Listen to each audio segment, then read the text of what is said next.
Pensando em visitar Camboriú?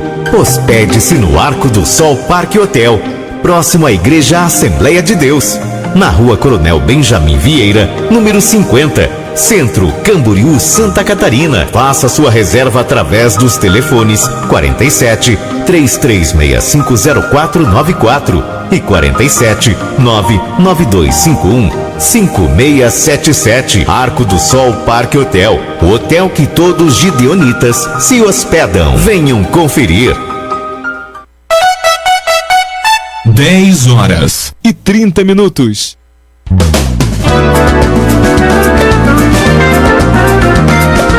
Todos os dias quando acordo é assim. Eu ligo meu rádio nas ondas da alegria e sigo feliz. Eu ouço a qualquer hora, ela é tudo pra mim. Rádio Voz Missionária. Todos os dias quando acordo é assim. Rádio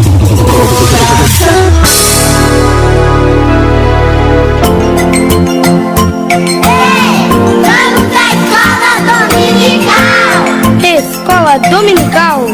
Escola Dominical.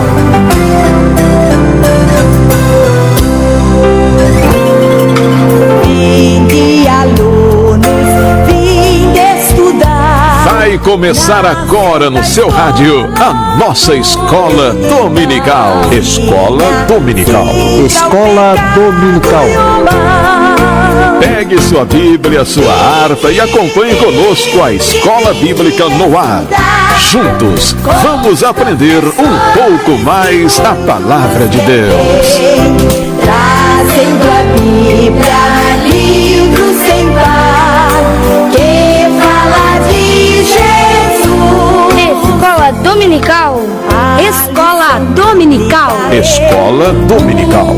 Escola Dominical. Apoio Departamento da Escola Bíblica Dominical da Igreja Evangélica Assembleia de Deus em Camboriú. Trazendo a Bíblia, livro sem par, que fala de Jesus.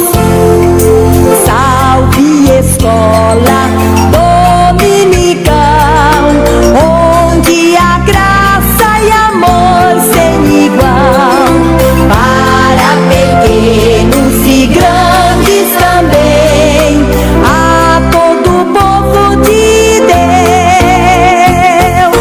Vinde, vinde, vinde estudar com os professores que muito nos quer bem, trazendo a Bíblia, livro sem par, que fala de Jesus. Vinde, vinde, vinde estudar com os professores que muito nos quer bem, trazendo a Bíblia, livro sem par, que fala de Jesus.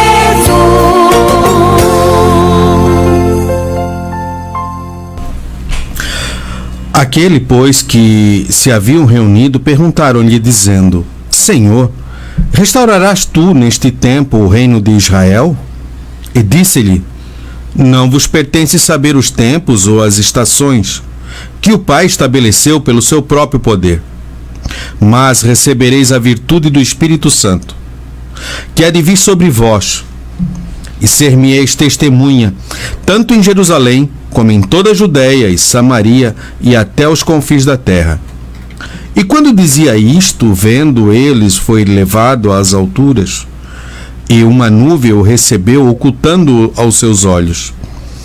E estando com os olhos fitos no céu, enquanto ele subia, eis que junto dele se puseram 2 varões, vestidos de branco, os quais lhes disseram: Varões galileus, por que estáis olhando para o céu?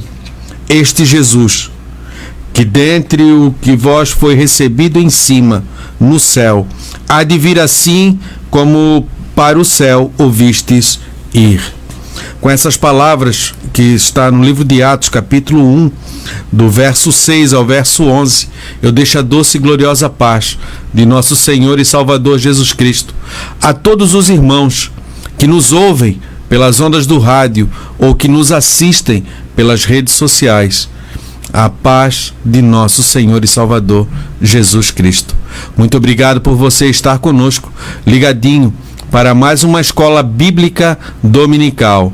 Na técnica de som, dia de hoje, o irmão Will, sempre pronto, presente, deixando tudo arrumado para que possamos estar aqui transmitindo mais essa aula.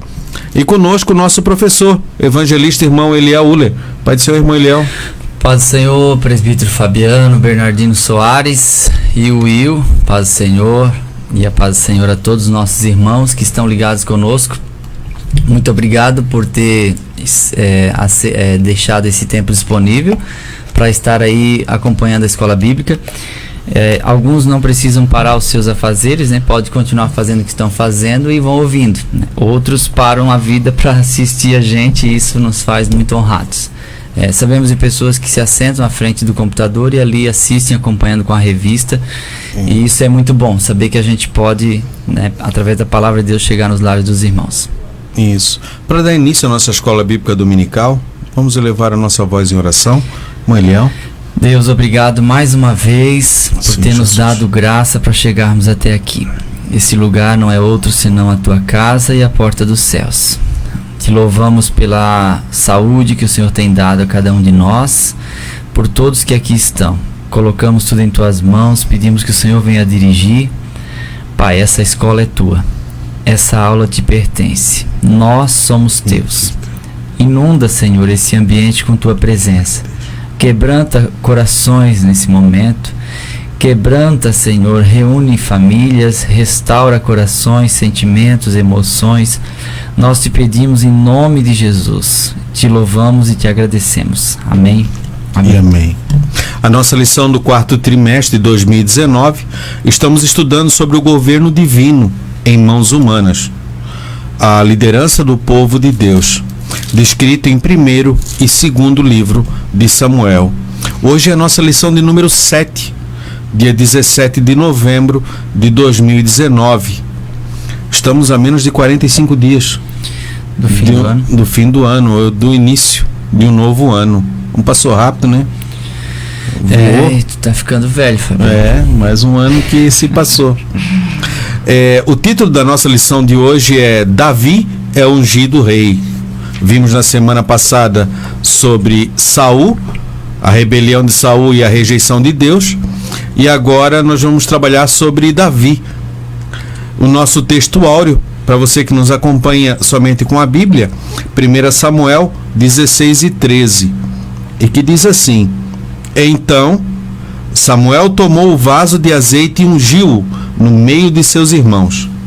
E desde aquele dia em diante, o Espírito do Senhor se apoderou de Davi. Então Samuel se levantou e se tornou a Ramá. A nossa verdade prática: o propósito da unção é capacitar o obreiro para desempenhar a obra de Deus e, com autoridade, vencer os gigantes. Então, sem unção, não vai longe, não vai chegar a lugar nenhum.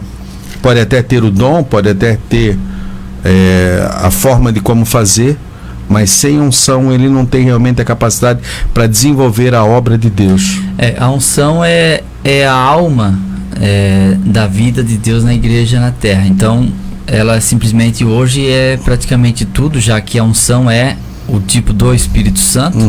Então quando nós vemos Davi sendo ungido no meio de seus irmãos, nós devemos entender que naquele tempo o Espírito Santo ele não habitava como ele habita hoje na dispensação da graça, né, pelo advento do derramamento que houve no dia de Pentecostes de lá para cá. Mas como nós estamos falando de 1000 anos antes de Cristo, então devemos entender que o derramar da unção física, do óleo físico, do azeite de oliva sobre Davi, nada mais é do que um marco inicial para o início ali de uma diferenciação de Davi com os demais, porque a expressão "e desde aquele dia o Espírito de Deus se apoderou" já demonstrava que a escolha de Deus ela já vinha logo acompanhada da sua presença, para que essa pessoa que foi escolhida tenha condições de fazer a obra de Deus. Não há condições de fazer a obra de Deus se não for escolhido por ele, chamado. A gente pode até se envolver na área burocrática da igreja, mas a obra de Deus mesmo, nós precisamos de um chamado e, acima de tudo, uma capacitação. Isso. Por isso que essa lição é tão importante. E é tão bom que você fique aí ligadinho conosco até o final. A diferença dos discípulos, até Atos 2, né? Andaram com Jesus 3 anos, viram, mas não compreendiam. Depois da sua ressurreição, a gente vai ver lá no livro, acho que é de Lucas, que diz: então lhes abriu o entendimento para que pudesse compreender as Escrituras. E agora os discípulos que estavam em conflito, Pedro e João, depois da unção, os dois foram juntos ao templo adorar a Deus.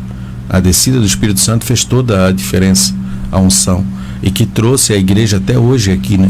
Até os dias de hoje, em meio a tantas dificuldades, quando a gente olha para a história da igreja, perseguição e tudo mais, e até hoje tudo que vem acontecendo, mas a igreja ela vem se mantendo por causa dessa unção que foi lhe dada. A nossa leitura bíblica em classe, nós encontramos no primeiro livro de Samuel, capítulo 16, do verso 1 ao verso 13, que diz assim: então disse o Senhor a Samuel: até quando terás dó de Saul, havendo eu rejeitado, para que não reine sobre Israel? Enche o teu vaso de azeite e vem. Enviar-te-ei a Jessé o belemita, porque dentre os seus filhos me tenho provido de um rei. Porém disse Samuel: como irei eu, pois ouvindo-o Saul me matará? Então disse o Senhor: toma uma bezerra das vacas em tuas mãos e dize: vim para sacrificar ao Senhor. E convidarás Jessé ao sacrifício, e eu te farei saber o que hás de fazer, e ungir-me-ás a quem eu te disser. Fez, pois, Samuel o que dissera ao Senhor e veio a Belém. Então os anciãos da cidade saíram ao encontro, tremendo, e disseram: de paz é a tua vinda? E disse ele: é de paz. Vim sacrificar ao Senhor. Santificai-vos e vinde comigo ao sacrifício. E santificou ele a Jessé e os seus filhos, e os convidou ao sacrifício. E sucedeu que, entrando eles, viu a Eliabe e disse: certamente está perante o Senhor o seu ungido. Porém o Senhor disse a Samuel: não atentes para a sua aparência, nem para a altura da sua estatura, porque eu tenho rejeitado. Porque o Senhor não vê como vê o homem, pois o homem vê o que está diante dos olhos, porém o Senhor olha para o coração. Então chamou Jessé a Abinadab e o fez passar diante de Samuel, o qual disse: nem a este tem escolhido o Senhor. Então Jessé fez passar a Samá, porém disse: tampouco a este tem escolhido ao Senhor. Assim fez passar Jessé os seus 7 filhos diante de Samuel, porém Samuel disse a Jessé: o Senhor não tem escolhido estes. Disse mais Samuel a Jessé: acabaram-se os jovens? E disse: ainda falta o menor, e eis que apacenta as ovelhas. Disse, pois, Samuel a Jessé: envia e manda-o chamar, porquanto não vos assentaremos em roda da mesa, até que ele venha aqui. Então mandou em busca dele e o trouxe, e era ruivo e formoso de semblante e de boa presença. E disse o Senhor: levanta-te e unge-o, porque este mesmo é. Então Samuel tomou o vaso do azeite e ungiu-o no meio de seus irmãos. E desde aquele dia em diante, o Espírito do Senhor se apoderou de Davi. Então Samuel se levantou e se tornou a Ramá. O texto bem interessante, tem muitas coisas a nos ensinar. O profeta recebeu uma ordem do Senhor, porque o textuário a gente já viu que do livro de 1º e 2º Samuel é melhor obedecer do que sacrificar. Esse é o ponto auge dele, né? Dentro do livro que ele nos ensina. E o profeta aqui, ele recebe, mas só que ele teme, ele diz: mas tem Saul. Saul vai me matar. Saul vai me matar. Como eu devo fazer isso? Ele vai buscar uma orientação divina. Muitas vezes Deus nos pede para fazer algo e a gente sai, mas não busca a orientação divina de como fazer tal coisa, de como agir diante daquela situação. E Deus colocou para eles: olha, vem fazer o sacrifício. Busque, diz que venha sacrificar. Chegando lá, eu termino de dar as orientações. Deus nunca vai dizer tudo, mas ele vai colocar de forma certa. E de uma forma ou de outra Deus preservar a vida de próprio Samuel, já que o Saul já estava meio doido. Ele já estava com problema. Já estava ficando doido. Então, ao invés de sair fazendo o maior do alarde, cheguei em Belém para ungir um rei para colocar no lugar de Saul, Deus disse: Samuel, pega uma novilha e vai até Belém e diz assim: vim fazer um sacrifício ao Senhor. Pronto. Não precisa falar tudo e dar todos os detalhes e envolver-se numa encrenca. Então o próprio Deus disse para Samuel: Samuel, não precisa fazer muito barulho, sabe? Porque é muito perigoso. Às vezes se quer chamar tanto atenção, e junto com a atenção que você chamou veio também a crítica, aí você se abate, se frustra. Eu não pensei que era assim. Pois é, poderia ter feito de uma forma diferente e obteria êxito. Quantas pessoas realmente receberam uma incumbência de Deus, mas não buscaram um entendimento da parte de Deus de como desenvolver essa incumbência, de como cumprir essa incumbência. E aí, como você falou, quando vê as críticas, quando se levantam contra ele, ele não aguenta, não sabe como agir. E Deus conhece. E Samuel foi humilde aqui. Sim, e o próprio Davi também. Sim. E o Davi poderia, depois desse dia, inchar o peito e dizer assim: bom, dá licença, eu fui ungido. Agora quem manda no pedaço aqui sou eu, né? As ovelhas melhores aqui são as minhas agora. E aí eu vejo o Samuel um homem muito humilde, né? Muito discreto também, sábio, e ao mesmo tempo um Davi muito humilde e sensato. E aí a obra de Deus, ela deu uma continuidade, porque Samuel, ele encerra o período dos juízes, só que precisava deixar com que o povo tivesse pelo menos um líder à altura. Embora isso não aconteceu logo em seguida, mas esse dia que nós estamos falando aqui, esse assunto, marca o início da preparação de Davi. Então, isso foi um marco muito importante, porque desse início Israel viveria o auge da sua monarquia e o seu melhor momento em toda a história, no seu maior período e o seu melhor período e a sua maior expansão territorial seria nesse período que se seguiria. Para os irmãos terem uma ideia do quão grande era o que começou tão pequeno. Então, às vezes a gente diz: mas é só um menino, é só um passo, mas é só um culto, é só uma palavra. E às vezes esse detalhe pode mudar extraordinariamente toda a sequência da nossa vida e a nossa história. Isso. Você se agarra a um texto e a sua vida nunca mais é a mesma, como Martinho Lutero, né? E o justo viverá pela fé. Aquilo abriu o entendimento dele, né? E a gente às vezes não, né? Como ele estava muito abatido, achava que ia morrer, e ele abriu a Bíblia e leu aquele texto de Ana, e o seu semblante já não era triste. E aquilo foi como um bálsamo para a alma dele, assim, que inundou e deixou ele completamente leve e com o coração liberto para pensar e para viver e para ter esperança. E nessa oportunidade a mesma coisa pode acontecer com a sua vida. Uma palavra dessa pode inundar seu coração, entrar na sua casa nesse momento. Você que está apreensivo, está angustiado, está preocupado demais com alguma coisa, um nível de ansiedade muito elevado, e Deus vem dizer ao seu coração: entrega teu caminho ao Senhor, confia nele e o mais ele fará. De nada adianta esse nível de ansiedade tão alto, isso não vai resolver, mas entrega teus cuidados ao Senhor. Amanhã Deus dá conta, tá bom? Descansa, Ele cuida. Amém. E como ele viu também, né? Samuel no verso 7, porém disse a Samuel: não atentes para a sua aparência. A mesma coisa tinham feito com Saul, né? Porque como a gente viu na lição passada, quando se olhava, Saul sobressaía sobre todos os outros do ombro para cima. Não era só do ombro para cima, era maior do que todos os outros. Então esse deve ser por causa da força, por causa disso. E Deus disse: não é esse. Eu já tenho um. E eu conheço. Eu não olho para a aparência, mas eu olho para o coração. Eu olho para o todo, né? Eu consigo enxergar o todo, e dali eu sei o que eu tenho para trabalhar. Esse foi grande. Foi o que tinha aqui. E a nossa introdução, o conceito de unção é do Antigo Testamento. O conceito de unção é do Antigo Testamento. Destinava-se a sacerdotes e reis, para que estes exercessem com êxito suas funções e ministérios. Vimos Êxodo 40, do 13 ao 15, 1 Samuel 9, 16. Profetas também eram ocasionalmente ungidos, segundo a determinação divina, 1 Reis 19, 16.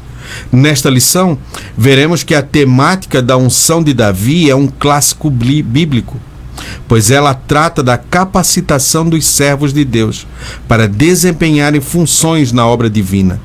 A unção do rei Davi, por intermédio de Samuel, é uma declaração da escolha divina para cumprir seus propósitos. Então começa no meio dos seus irmãos, no meio da sua família, vê que já há uma diferença ali. Já começa a sobressair. Mas como você falou no início, aquilo não o ensoberbece. E ele teria que passar pelo teste do tempo, visto que com uma promessa tão grande, poderia criar a expectativa do imediatismo. Isso. Que é uma coisa muito comum nos dias de hoje. Afinal, Deus falou comigo ontem e até hoje nada. Esse é o pensamento vigente. Mas Davi esperou pacientemente quase 14 anos, até o momento dele ser aclamado rei em Hebrom, e ainda não foi sobre todo Israel, ficou com uma tribo só. Isso. Então os irmãos vejam como o tempo ele lapida, ele modifica, mas ele também prepara. Claro que é Deus que prepara ao longo do tempo, né? O tempo aqui, os irmãos já sabem, a gente está falando no sentido simbólico, mas com o tempo as coisas acontecem. O problema é a gente querer tudo para hoje, tudo para esse momento, e não dá. Deus tem os seus meios. Isso. E Davi teve que permanecer vivo até cumprir. Davi, o rei ungido. O significado e propósito da unção. No hebraico, há duas palavras para unção: suk e machá. A palavra suk aponta para a unção com óleo sobre o corpo ou a cabeça de um convidado. Deuteronômio 28 e 40, Rute 3 e 3. A palavra grega correspondente ao hebraico suk é alepho, Lucas 7:38 ao 46, e pode referir-se ao ato de ungir os enfermos, conforme vimos em Marcos 6:13 e Tiago 5:14. Quanto à palavra machá, a ideia de cobrir ou untar, delas deriva o substantivo Messias, Machá, Messias. A palavra grega crio se relaciona com o machá, daí o nome Cristo. No Antigo Testamento, a palavra preferível para a prática da unção religiosa era machá, unção de pedra, Gênesis 31 e 13, dos sacerdotes, Êxodo 28 e 41, dos reis, 1 Samuel 9 e 16, dos profetas, 1 Reis 19 e 16, e dos objetos diversos, Êxodo 30, 26 ao 28. Nesse sentido, o ato da unção busca mostrar que a pessoa ou objeto ungido for especialmente separado para o serviço de Deus, tornando-se assim intocável. 1 Samuel 24 e 26. Então, em todo o Antigo Testamento, a gente vê essa unção com óleo na sua mais ampla diversidade. Nós temos aí Jacó, que derramou azeite sobre uma pedra e chamou de Betel, Isso. casa de Deus. Nós temos aí a unção do próprio sacerdócio, que era feita, também a gente vê no Salmo 133, né? Quão bom e quão suave é que os irmãos vivem em união. É como óleo precioso que desce sobre a cabeça e sobre a barba de Arão. Ali o sentido é a unção do sumo sacerdote. Nós temos a unção de objetos também, principalmente do templo, que eram feitas para consagração, mediante a unção com óleo. Nós temos a unção derramada sobre a vida do profeta. Deus disse para Elias: unja Eliseu, profeta, no teu lugar. E no Novo Testamento, a unção com óleo, ela ficou limitada à oração pelos enfermos, né? E ungindo com óleo, e a oração da fé salvará o doente. Então, a gente tem que limitar esse tipo de cerimonial e não torná-lo banal, né? De ficar ungindo qualquer coisa a todo momento e até mesmo entrando nessas questões de comprar vassoura ungida, água ungida, essas coisas todas assim, porque isso se torna uma vendagem de amuletos na fé, e isso não edifica a vida espiritual. Isso a gente tem que tomar cuidado. Mas a unção com óleo é isso, ela torna aquilo que foi ungido consagrado de uso exclusivo ao Senhor. Quando a gente vê os utensílios do templo foram ungidos e passaram a fazer parte do tabernáculo, posteriormente do templo, veio Nabucodonosor, levou todos os utensílios para a Babilônia, e um dia Belsazar estava numa farra lá, o neto do Nabuco, e aí traz os vasos de ouro e vamos beber pinga nele. Beleza, foram lá, beberam pinga, até que Deus foi lá com o dedo e escreveu na parede: pesado fosse na balança, achado em falta, o teu reino será dividido. Ele perdeu um reino por tocar no sagrado, em objetos que eram destinados para o ministério, pro culto. No culto. Então essa unção, esse derramar, era algo que Deus de uma forma direta estava protegendo. Então isso é consagração. Quando se ungia um objeto, se consagrava esse objeto, né? Ou aquele lugar passou a ser um lugar considerado santo, ou aquele sacerdote agora não é mais uma pessoa comum, né? Davi não era mais comum, porque agora ele recebeu esse cerimonial de derramamento com óleo, e por isso o Espírito de Deus se apoderou de Davi. Então a gente vê que ele se torna uma pessoa mais íntima de Deus pela eventual unção que ele recebe física, que é o derramado óleo, mas que tinha uma conotação toda espiritual, um cerimonial com sentido espiritual. Então Deus leva em conta isso, principalmente no Antigo Testamento. O cerimonial tinha esse sentido espiritual. Então aí temos essas palavras que se referem a isso, que posteriormente nós vamos ter aí no Novo Testamento a palavra grega Cristo, isso, que é o ungido, isso, que não foi ungido fisicamente com derramado óleo, mas ele foi ungido pelo próprio Deus, que ele próprio aplica em si o texto de Isaías. O Senhor me ungiu, né, derramou sobre mim o seu óleo, né, acho que Isaías 61, e me deu autoridade para proclamar o evangelho aos pobres, às solturas, aos presos. Então fica aí esse esclarecimento a respeito da unção. Enquanto o Fabiano acha ali, o texto que eu fiquei devendo, Fabiano e eu ficamos procurando aqui um minuto ou dois, o texto a respeito de Jonatas, dizendo que seria o segundo rei em Israel no lugar de Davi, é capítulo 23 de 1 Samuel, versículo 17. Jonatas disse: não tenha medo, porque a mão de Saul meu pai não encontrará você. Você será rei de Israel, e eu serei o segundo depois de você, o que também Saul meu pai bem sabe. Interessante que quando o Will aqui tirou do ar, nós olhamos a Bíblia e encontramos. Eu sabia que estava aqui, mas eu não conseguia achar, mas agora encontrei. Repetindo, 1 Samuel 23 e 17. Jonatas disse que ele, sendo filho de Saul, o príncipe, e posteriormente o herdeiro do trono, ele disse: Davi, tu serás rei, e eu serei o segundo. Isso é reconhecer o chamado na vida do outro. Isso é lavar os pés do seu irmão. Reconhecer que o chamado do outro é mais importante ou maior do que o seu.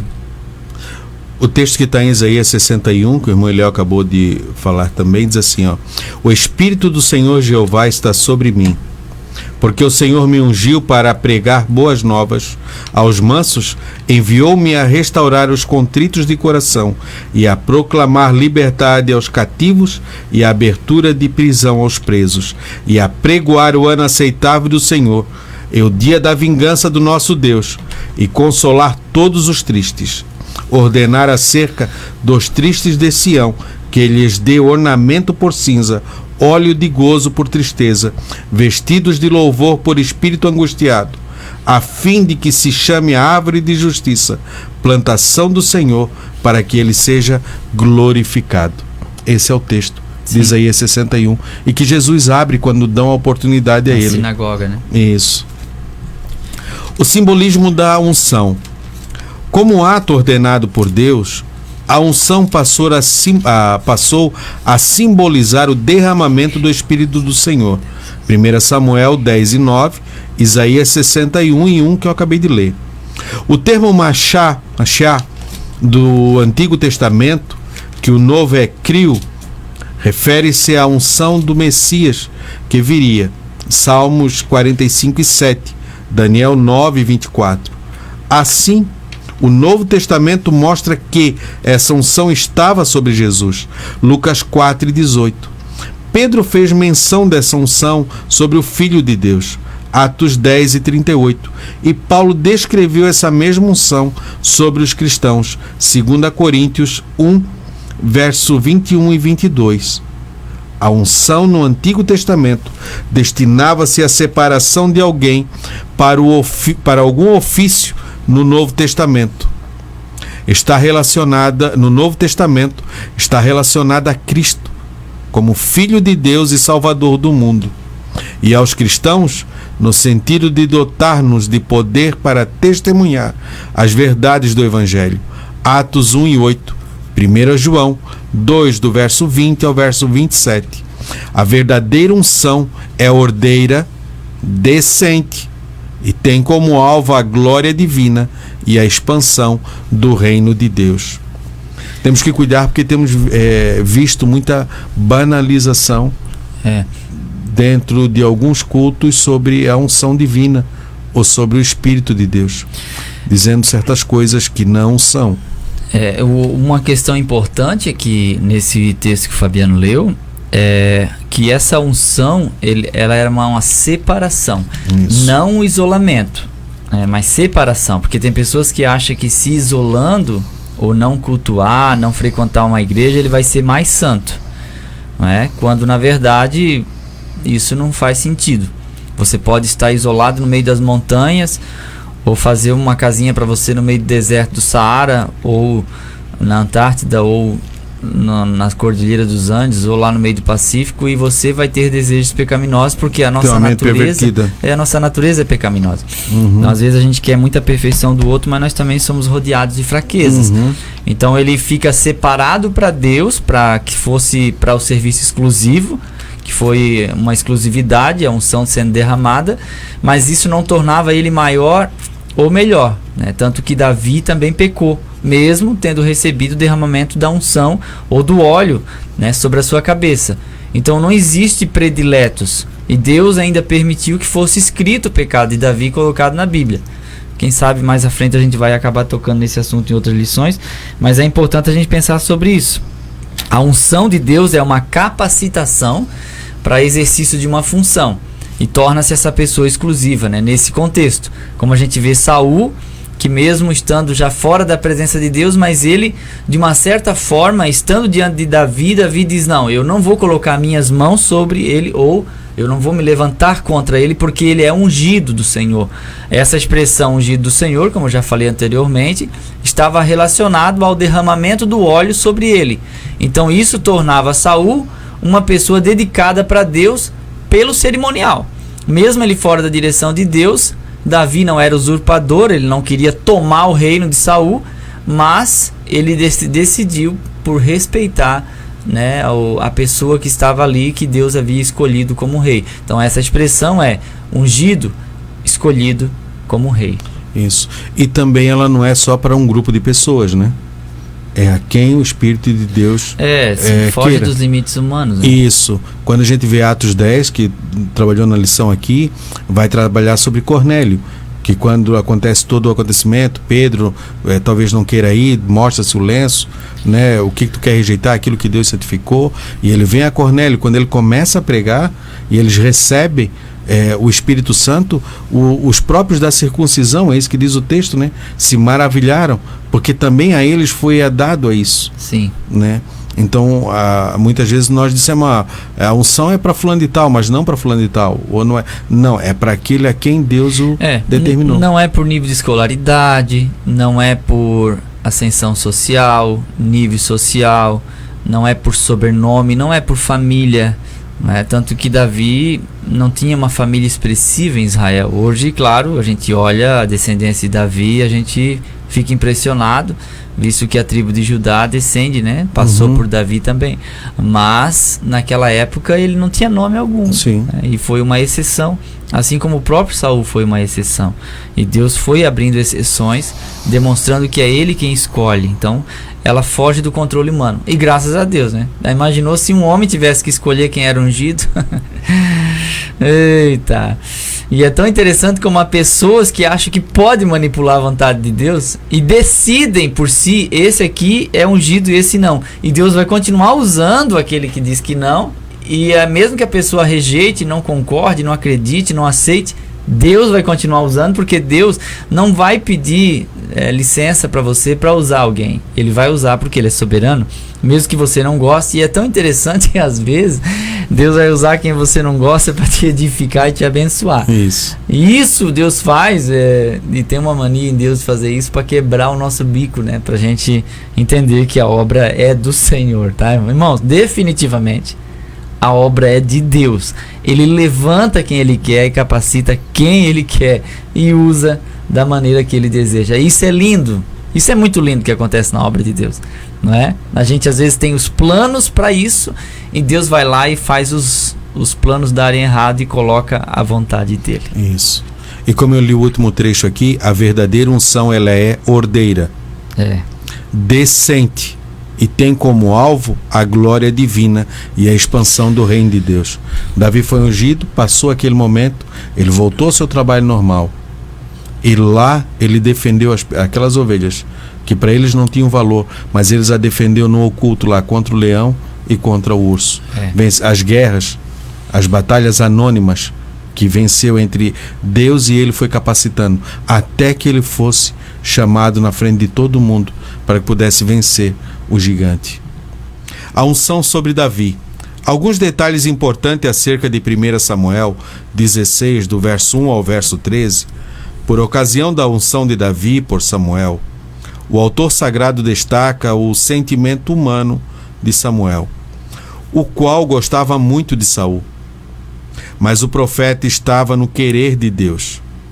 Devido aos seus pecados, Saul não poderia continuar como rei. Então Deus busca na casa de Jessé, o belemita, o neto de Boaz e Ruth, um de seus filhos, para reinar. Ruth 4:17. Conhecendo bem Saul, Samuel tinha consciência de que a missão de ungir um novo rei seria difícil. Por isso, ele foi orientado por Deus a fazer um banquete e um sacrifício naquela região. Como representantes de Deus, muitos o temeram, mas Samuel relatou que sua ida era de paz. Os filhos de Jessé passaram diante do profeta, mas nenhum deles foi escolhido. Embora Samuel se impressionasse com a postura e a aparência dos jovens, entretanto, um estava ausente, cuidando dos haveres da família.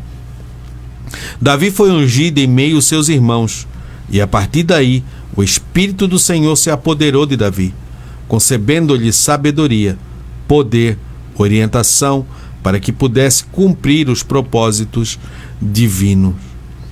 Então foi buscar, e Saul gostava, Samuel gostava de Saul. Esse é o grande problema, um problema de quem está nas lideranças, dever separar isso, entre você gostar e entre você acabar passando a mão sobre a cabeça, sobre coisas erradas e que acaba prejudicando o povo. E prejudicando a própria pessoa, às vezes até mesmo a posição. Eu vou dizer assim, irmãos, nem todos que estão na igreja, eles estão qualificados para obter uma posição, né? Porque há pessoas que não sabem lidar com isso.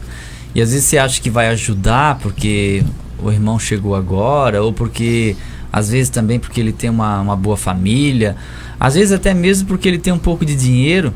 Você vai e coloca ele numa coordenação, coloca ele numa liderança, consagra ele ao ministério, mas às vezes aquilo ali vai ser a derrota dele, né? Então por isso que a gente tem que deixar o sentimento humano de lado e deixar Deus dirigir.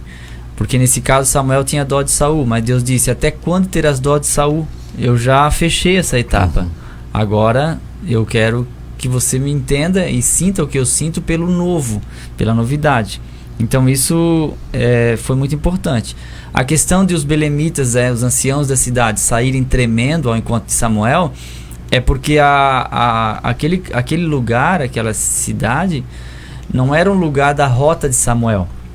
A rota dele era Betel, Gilgal e Mispá, que eram os lugares que ele passava de ano a ano, E as pessoas que queriam conversar com Samuel ficavam na rota que ele passava, nos meses que ele passava.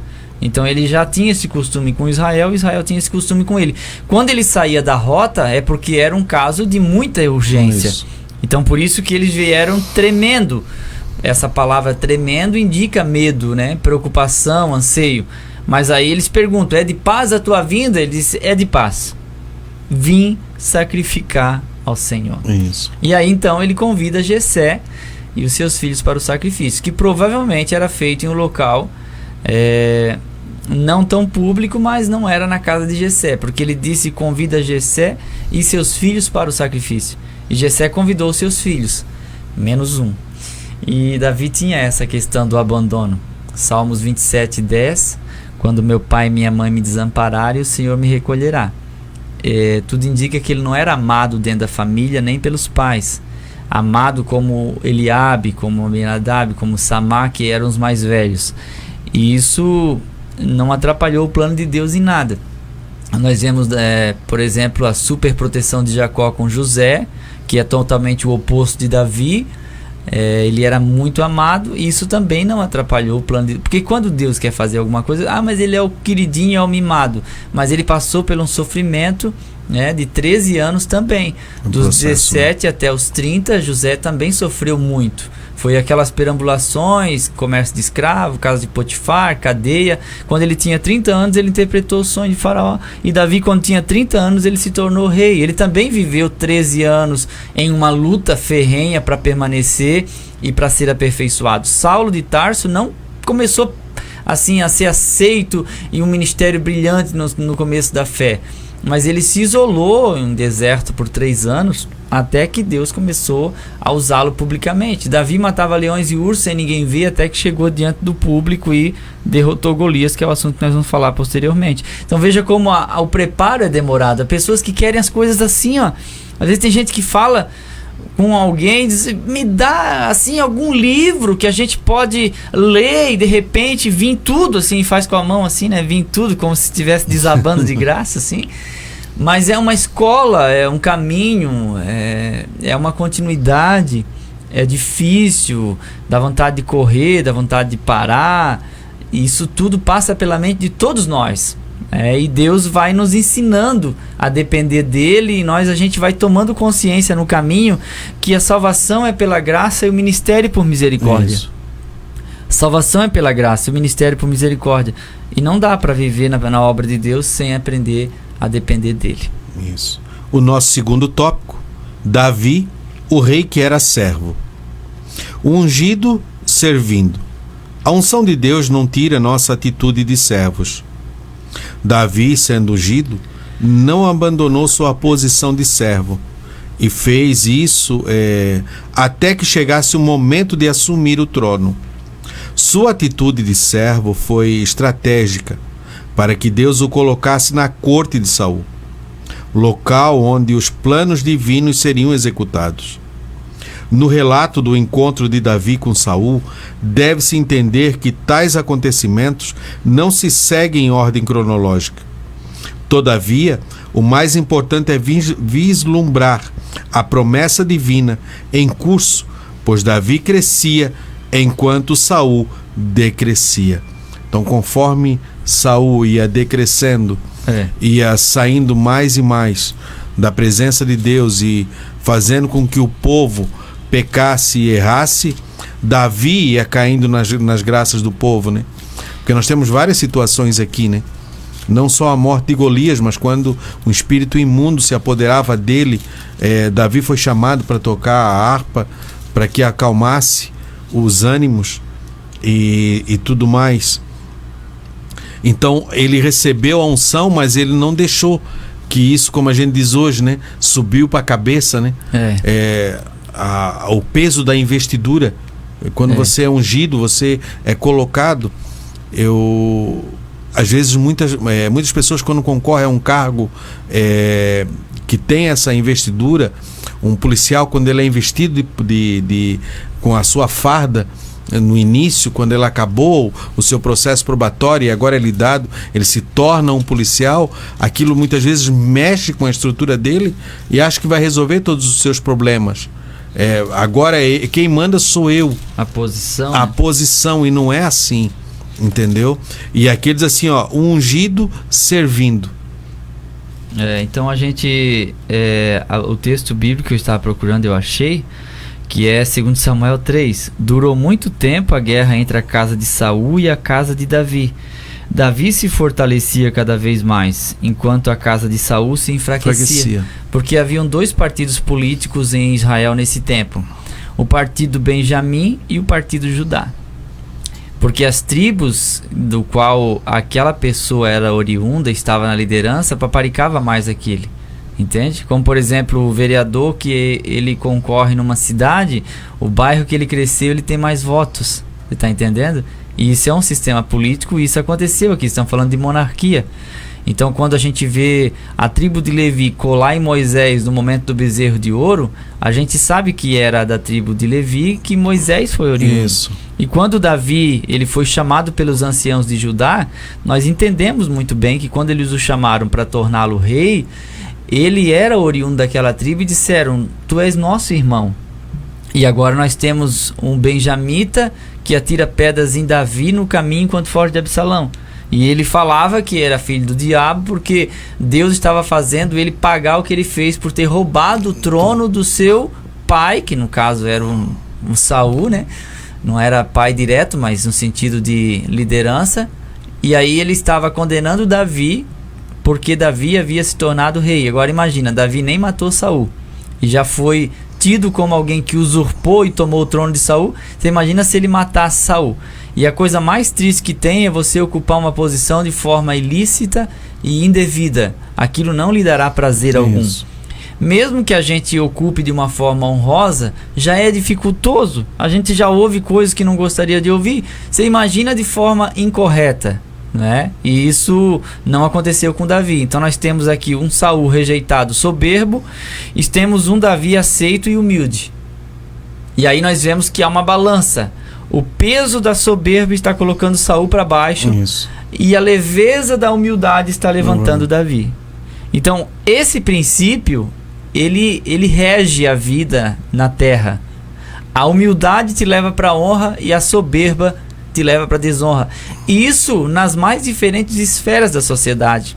E isso acontece em empresas, igreja, no esporte, né? Aquela pessoa soberba que humilha o outro. Você não é palho para mim porque eu vou te vencer, eu vou te derrotar hoje, papapá, né? Usando o próprio nome, e a pessoa cheia de si, quando chega o momento da competição, fica lá atrás e o outro vence. A soberba precede a queda. Isso. Então a pessoa se ensoberbece e logo ela cai. Às vezes a gente se surpreende com alguém que cometeu um pecado grave, mas às vezes aquele pecado grave é só uma punição de Deus que permitiu que ele caísse, porque a soberba já havia o enrolado há muito tempo. Quando a pessoa se acha, a pessoa se sobrepõe, ela quer ser sempre maior, sempre melhor, só as coisas delas que prestam, porque é só o carro dele que é bom, o dela, a casa, é os filhos, é meus filhos que falam inglês, é meus filhos que vão fazer isso, fazer aquilo, e aí fica o tempo todo só gabando de si, de seus filhos, do seu marido, e assim por diante. Isso pode gerar um problema, não é? Às vezes é a soberba e às vezes também a inveja. Por isso que eu digo, não fica fazendo propaganda do teu marido. Ele é bom, então fica pra você, não faz propaganda não. Porque se você fazer propaganda do seu marido, vai criar uma fantasia na cabeça de uma doida que está ali perto, e ela vai pensar, é desse homem que eu preciso. Isso. Ele vai ser a pessoa que eu quero, que vai me satisfazer e tal. Então é bom nem fazer muita propaganda. Se tem alguma coisa boa, fica na tua, que é muito melhor. Não espalha não, né?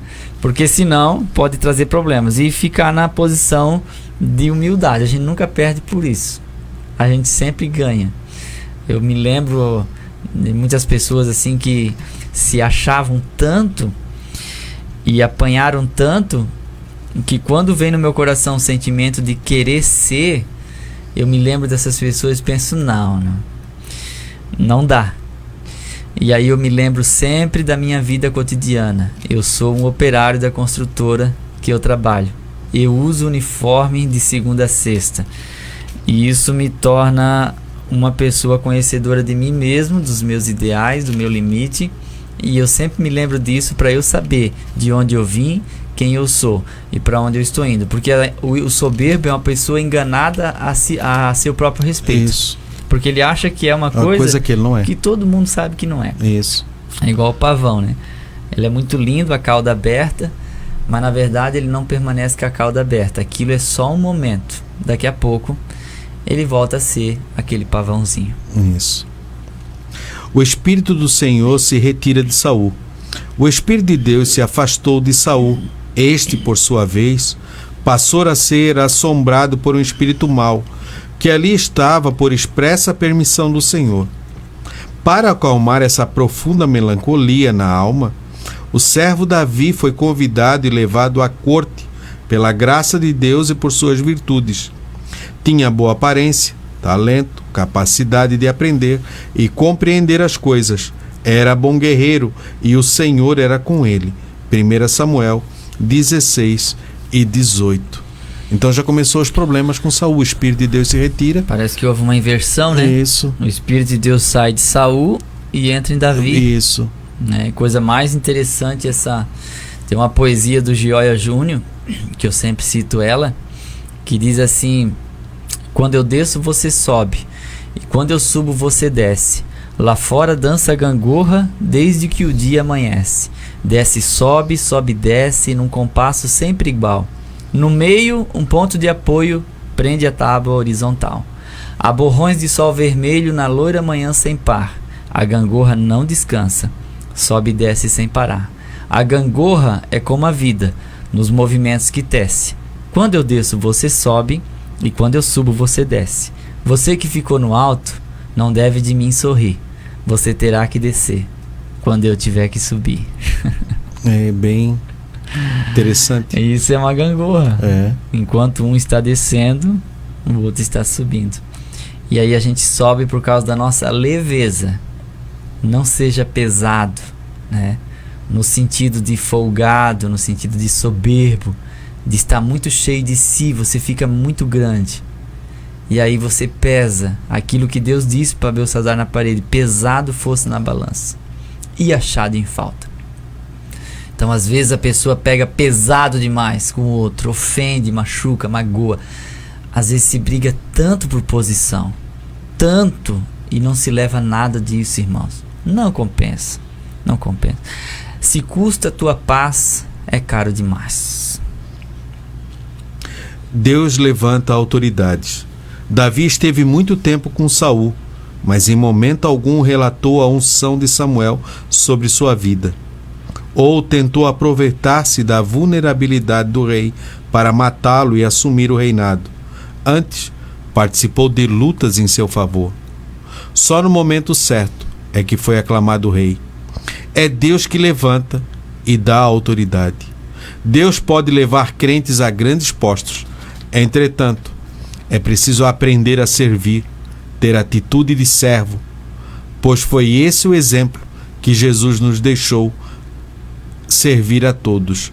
Marcos 10 e 45, Filipenses 2 e 7. Então, ele teve sabedoria e inteligência. Não ficou espalhando no meio da corte, dizendo: olha, o próximo aqui serei eu, e trazendo ira para cima de si. Inimigos, né? Mas uma coisa ele fez: como ele agiu de uma forma sábia durante todos esses anos, o povo notou isso, o povo percebeu. E isso aconteceu com Samuel também.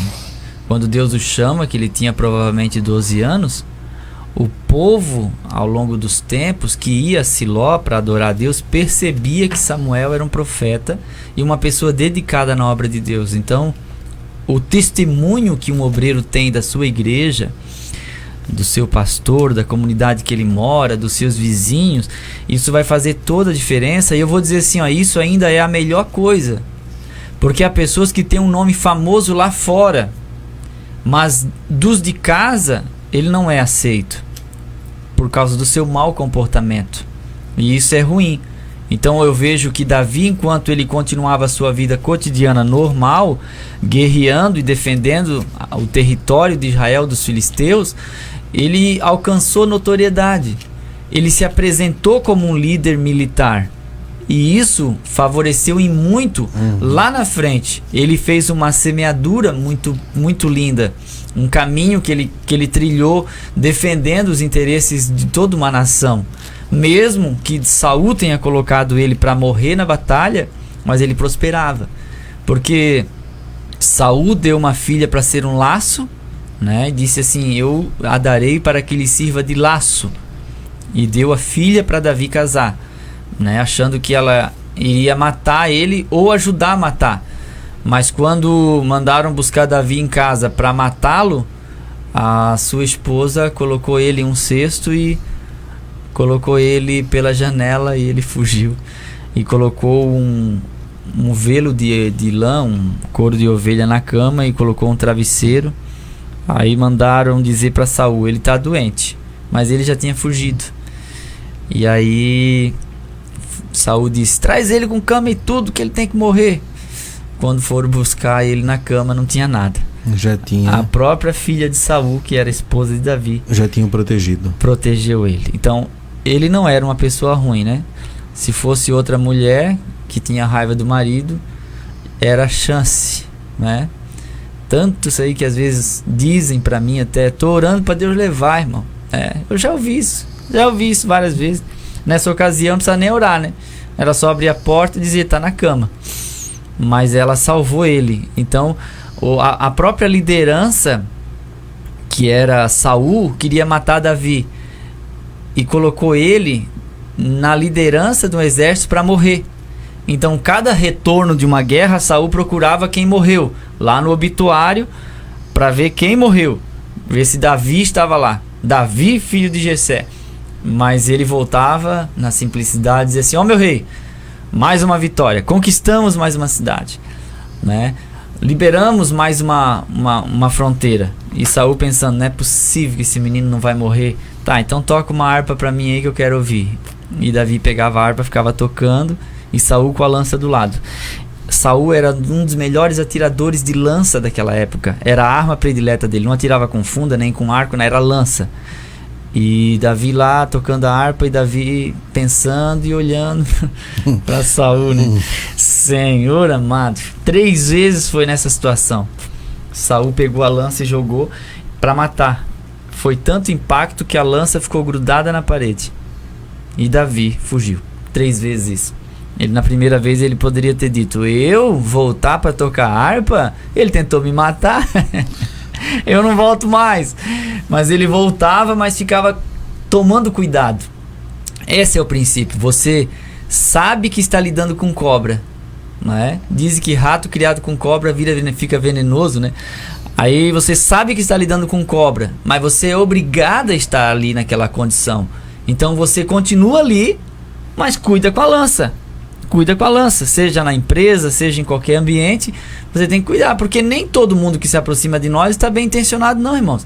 Há pessoas que procuram para obter proveito financeiro, para te enganar, para fazer negócio de carro, para tirar o que é seu, para se aproveitar dos seus filhos, por causa de sua esposa que é bonita, por causa do seu marido. Tem muita gente assim. Aí você acha que não. Tem gente que não vê maldade em ninguém. Ah, irmão, é todo mundo simples, todo mundo é amoroso. Sei. E você tem que cuidar. A lança de Saul está do lado dele. Se você não ficar de olho, como a gente costuma dizer, né? Um olho no padre, o outro olho na missa. Ou um olho no pastor, o outro olho no culto. É possível que você seja colado na parede. Interessante que aquela lança foi tirada da parede no dia seguinte, né? Ou no mesmo dia. Mas a marca perfurada na parede ficou. Então você já sofreu traumas. Passaram. A lança foi tirada porque ele pediu perdão. Mas a marca ficou. Agora tem uma palavra para o seu coração aqui. Não permita que essa marca se transforme em uma lança de novo. Não crave a lança no seu próprio coração outra vez. Mas permita-se sarar.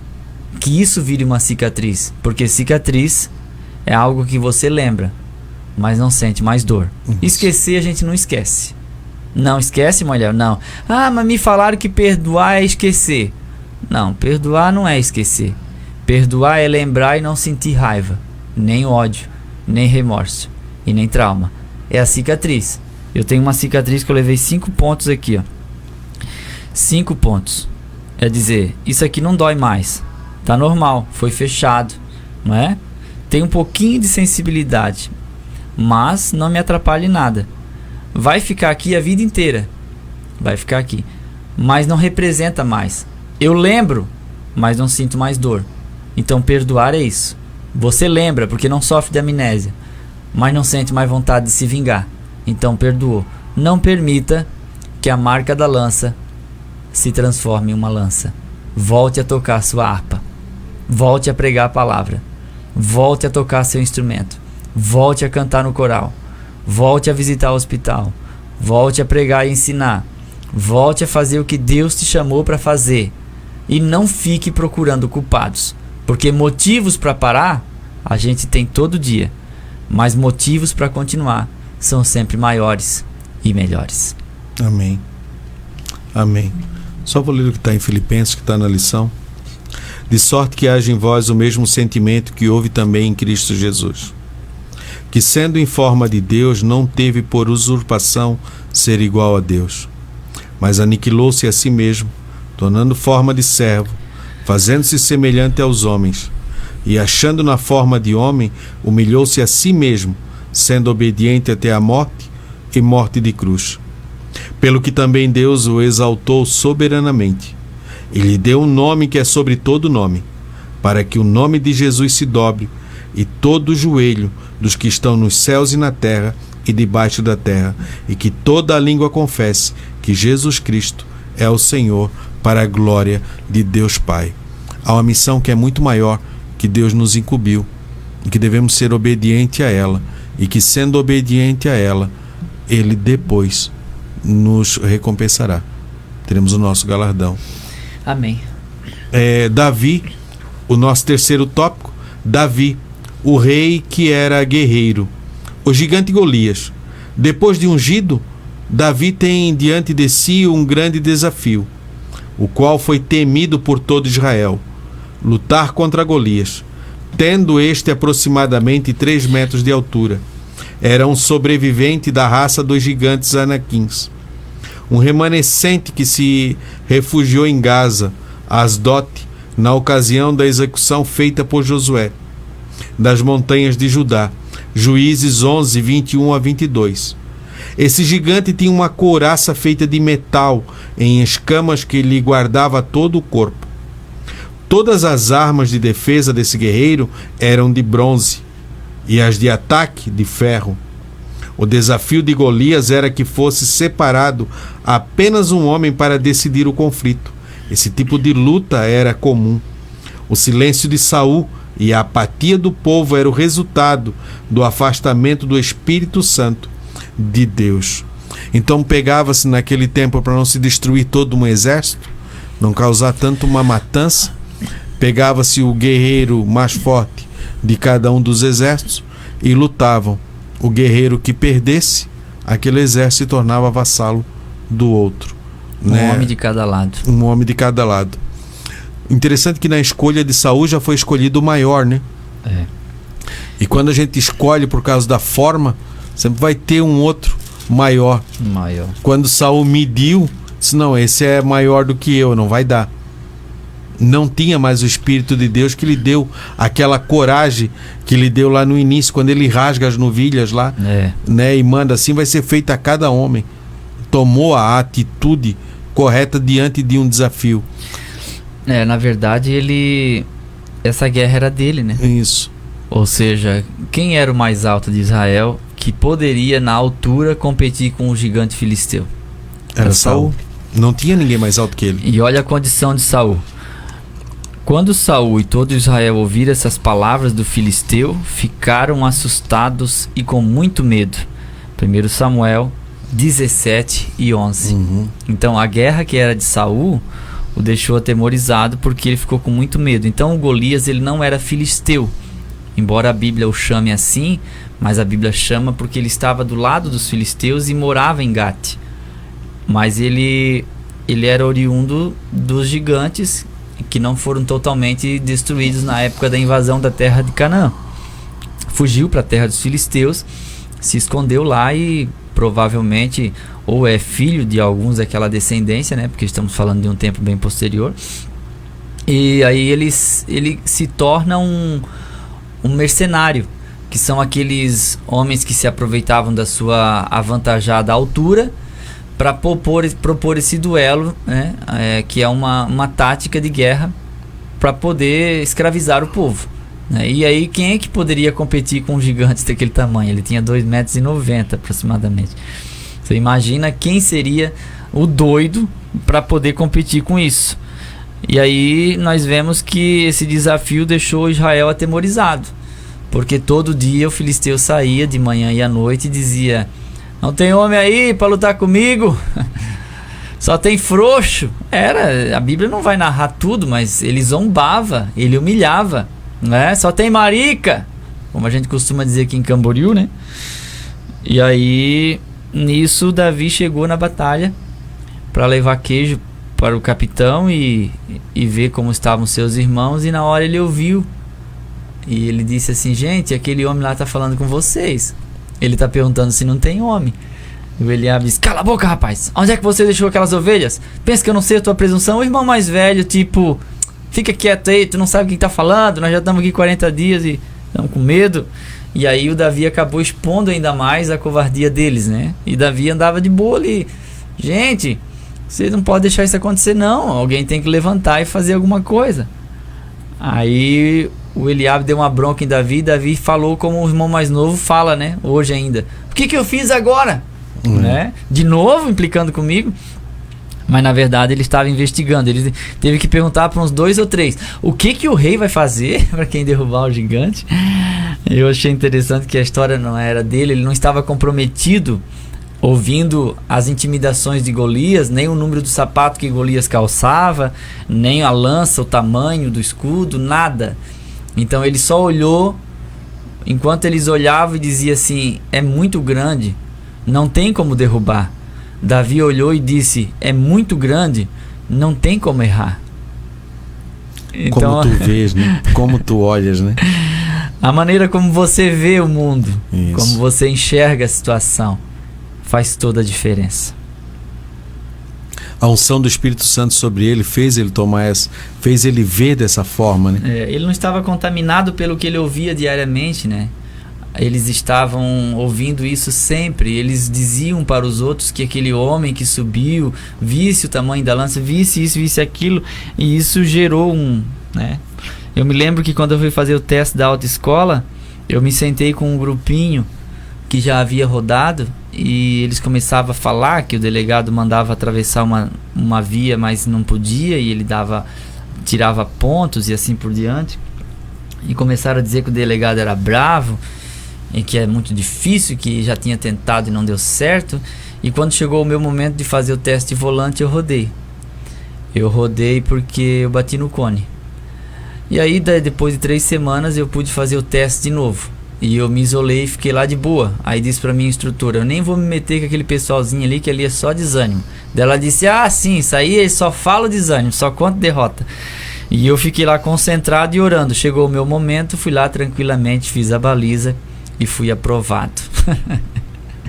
Quantas vezes nós somos contaminados pelos outros derrotados em volta, dizendo: não vai, porque não dá, não tem como.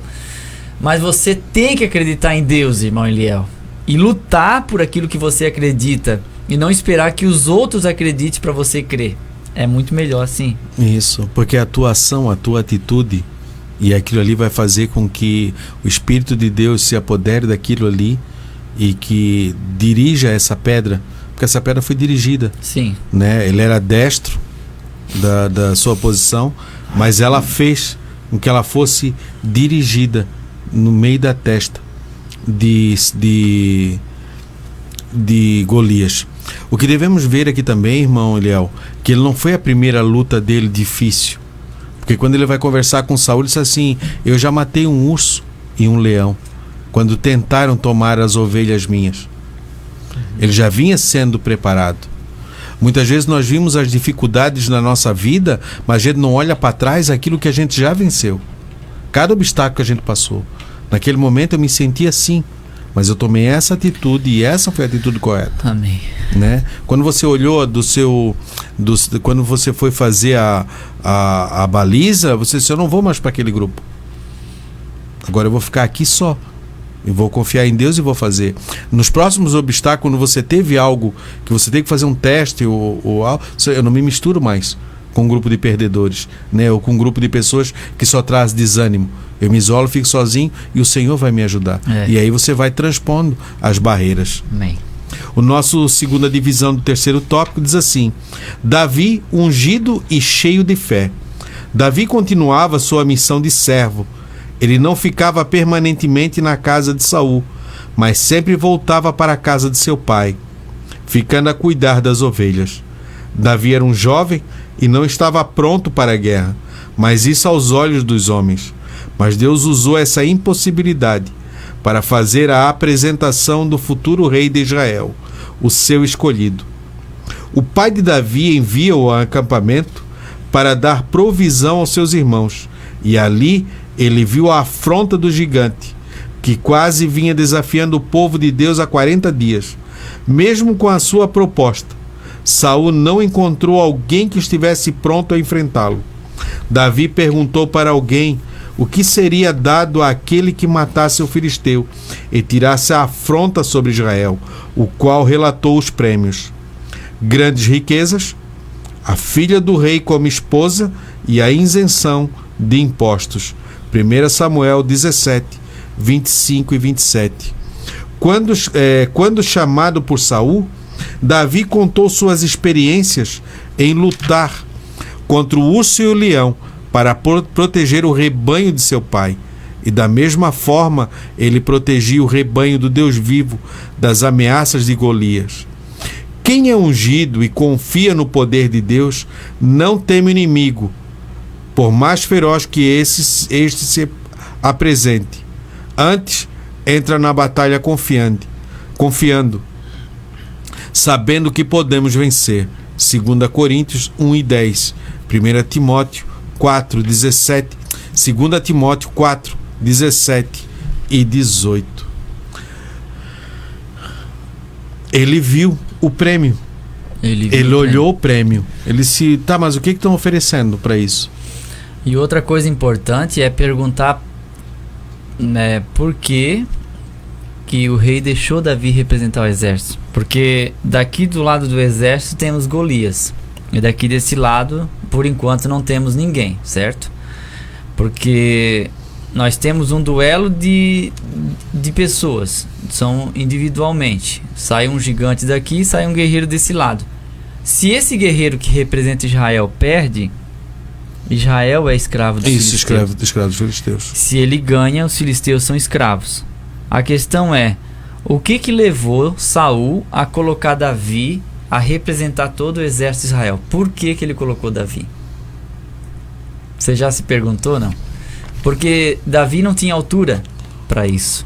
Inclusive, o próprio Saul disse no capítulo 17, 1 Samuel: você não pode guerrear contra ele porque você é jovem e ele é guerreiro desde jovem. Então o Saul está dizendo assim, não querendo te desanimar, mas já te desanimando, tipo assim, ele está em vantagem em todos os aspectos.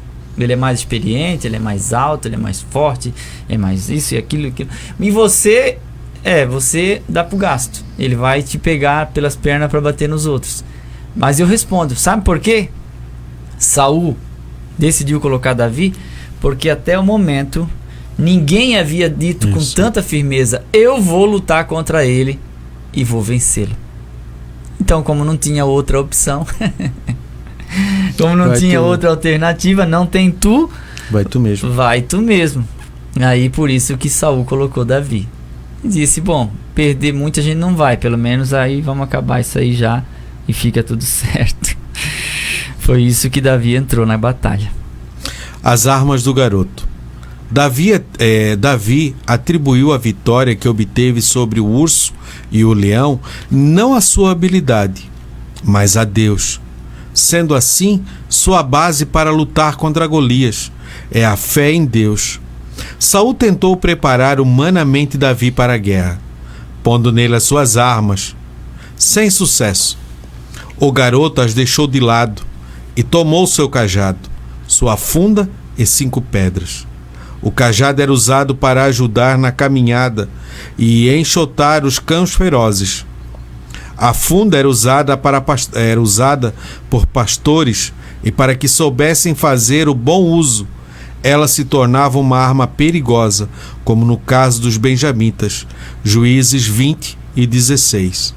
Davi lançou a pedra com sua funda, acertando o gigante, que caiu atordoado. Prontamente Davi toma ele a espada e lhe corta a cabeça.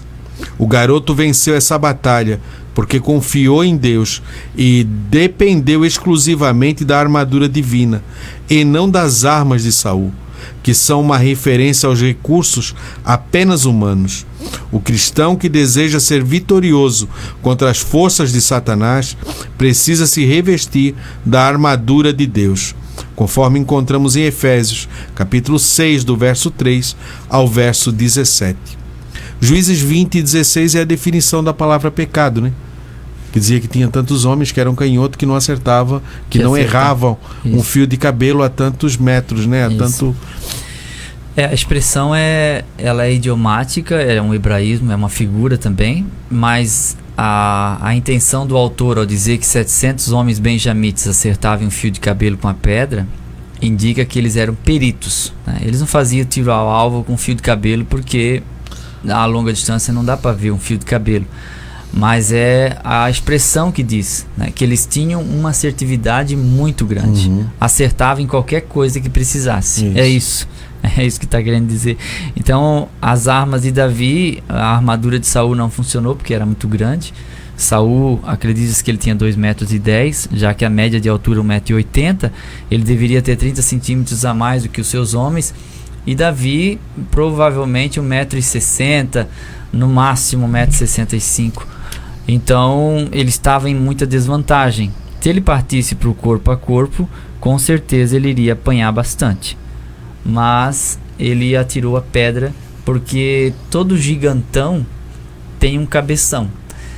E Davi olhou por cima do escudo e a única coisa que aparecia era a cabeça dele. Era a cabeça. A funda era diferente das nossas, né? A funda tinha 2 pontas, girava-se em cima da cabeça e soltava-se uma das pontas e a pedra ia. Dava para se atirar uma pedra até relativamente grande, né? Uma pedra bem maior do que uma pedra de uma funda normal hoje, poderia ser arremessada. E o impacto foi tão grande que a pedra cravou na testa e ele caiu de frente, né? O pessoal fica falando assim, mas Golias caiu para frente. Então, quando dá avivamento na igreja, tem que cuidar, irmão, para não cair para frente, porque quem cai para frente é do demônio, é do diabo. O que o irmão acha, né? Perguntaram para um pastor uma vez, ele assim, irmão, faz o seguinte, cai pro lado, porque daí não dá problema. Se cai para trás é não sei o que, se cai para frente, cai pro lado, irmão, tá? Daí não fica fazendo crise. Mas tem gente que acha que tem que criar doutrina baseada em qualquer coisa. Mas o que eu vejo é um Golias caindo, ainda se mexendo, sabe? Porque isso demonstra o fato de Davi ter subido em cima dele e com a própria espada o matou. E aí todo mundo se encorajou, né? Porque foi uma coisa de terror mesmo, né, gente? Porque é um tempo de guerra e tal. Mas ele cortou a própria cabeça do filisteu com aquela espada e trouxe a cabeça segurando pelos cabelos, provavelmente, e jogou nos pés de Saul. Está aí o homem que te incomodou. Senhor amado. Mas foi uma vitória muito grande, porque eles seriam escravos, né? Seriam destruídos, na verdade. Os filisteus eram um povo muito ferrenho. E aí a vitória chega, né, de uma forma que ninguém esperava. Mas Davi disse, eu vou contra ti não em meu nome, nem no nome de Saul. Eu vou contra ti em nome do Senhor dos Exércitos. E Golias diz assim, eu sou um cachorro para te vir contra mim com um pedaço de pau, que era o cajado que ele estava levando, né? E ele nem precisou usar o cajado, só a funda deu jeito. E o próprio gigante subestimou ele, né? Sim. Olhou para ele e subestimou. Olhou. Você não é um guerreiro, né? Isso eu mato com assopro, né? Vocês estão brincando comigo, né? Estão de brincadeira. Isso aí se tornou em vantagem, né? Sim, claro, porque como ele desqualificou, ele não cuidou. Isso. Né? Quando ele olhou para o inimigo e disse, tu não vai fazer um mais forte que um coice de grilo, tu não é. e aí deixou a cabeça exposta. Às vezes as pessoas crescem tanto, se acham tão grandes e deixam de cuidar dos seus pensamentos. E isso é um perigo também, não subestime. Claro, porque aquilo que é pequeno pode te destruir, né? O contraste entre Davi e Golias. Humanamente, era impossível Davi vencer Golias, visto que este era um gigante e Davi um jovem comum. Mas todo o diferencial estava na unção que Davi recebera e a fé que tinha em Deus. Paulo disse que o cristão anda por fé e não por vista. 2 Coríntios, capítulo 5 e verso 7. Enquanto todos temem o desafio do gigante, Davi responde em segurança por confiar no Senhor. Ele não entraria neste combate com os ideais de Golias, mas que buscava manter a sua fama de grande guerreiro, um campeão de batalhas. Pelo contrário, todas as vezes que era necessário lutar, Davi procurava saber a orientação do Senhor, pois ele não guerreava suas guerras, mas sim as de Deus. 1 Samuel 22:10, 23:2, 4:10 e 38, e 2 Samuel 2:1. Pois o seu propósito era exaltar o nome do Altíssimo. Nossas batalhas não devem ser pela busca de nossa glória, honra ou destaque pessoal, mas pela glória de Deus. Romanos 11:36. Então ele sempre buscava orientação. Não é porque venceu, ele se achou tal. Uma coisa que eu sempre penso quando Josué conquista Jericó, né? Quando caem as muralhas de Jericó e eles estão no meio da muralha, e aí vem os homens e dizem: olha, Josué, nós já conquistamos isso aqui. Agora faz o seguinte, só manda os homens lá em Ai. Manda uma meia dúzia. Manda meia dúzia, lá é pequenininho. Nós somos o tal, nós já derrubamos tudo aqui, isso aqui que é a coisa grande, que é o Jericó, né? As muralhas, nós já acabamos com tudo com grito, né? Gritamos e cantamos e ela caiu. Então lá em Ai é meia dúzia de gente, manda só um bocado e pronto. E naquele dia foi a maior, né? Houve derrota do povo de Israel, porque não buscaram orientação divina, porque daquela batalha era para ter parado e Josué ter buscado ao Senhor. E outra que o Acã tinha escondido um anátema no meio das coisas e ninguém sabia também. Isso, mas a presença de Deus acabou se retirando. Mas se Josué busca a Deus antes... Ele tinha esse problema, Josué. Isso. Se ele busca antes a presença, assim, olha, Senhor, foi feito tudo correto como você pediu, nós agimos de forma Josué, correta. Ele era distraído com essas coisas. Isso, e aí trouxe grande prejuízo. A gente vê Davi diferente. O Josué, ele não conversou com Deus para fazer um acordo com os gibeonitas. Josué, ele se atrapalhava nessas coisas, mas era um ótimo líder militar. E aí houve essa derrota, né? Bem colocada a palavra do Fabiano, bem interessante. Só que Davi, depois de matar Golias, ele continua a sua vida normal de novo. É isso que eu vejo, a personalidade dele, sabe? A mansidão dele e a mansidão para ser paciente e esperar o momento certo. E na derrota de Davi, aliás, na derrota de Golias, o melhor prêmio que Davi recebe não foi a filha de Saul e nem isenção de impostos e nem dinheiro. Foi a amizade de Jonatas, porque na derrota de Golias, os dois fazem um pacto, e esse pacto foi vital, porque Jonatas falava para Davi como ele tinha que agir para Saul não matá-lo. Isso. E preservou ele em vida. Isso foi uma coisa muito importante. Essa amizade. Nossas horas se passam, agora que a lição está ficando... Agora que acabou, né? Isso. Não, e ficando muitas coisas ainda a se falar. A história de Davi, ela é muito linda e nos ensina muito, né? Então as nossas batalhas não devem ser pela busca da nossa glória, ou honra ou destaque pessoal, mas pela glória de Deus. E que sempre devemos aprender com o Davi em esperar o tempo. Quando chegou na caverna, que Saul entrou dentro da caverna para fazer as suas necessidades. E aí os homens chegaram e disseram: olha, tá aí, ó, conforme Deus falou para ti, ó, conforme Deus colocou para ti, ó, tá na tua mão, vai lá e mata. Ele disse: não, livre eu de botar a mão no ungido do Senhor. Ele sabia o que deveria fazer. Ele não deixava se levar pelas circunstâncias e pelas situações.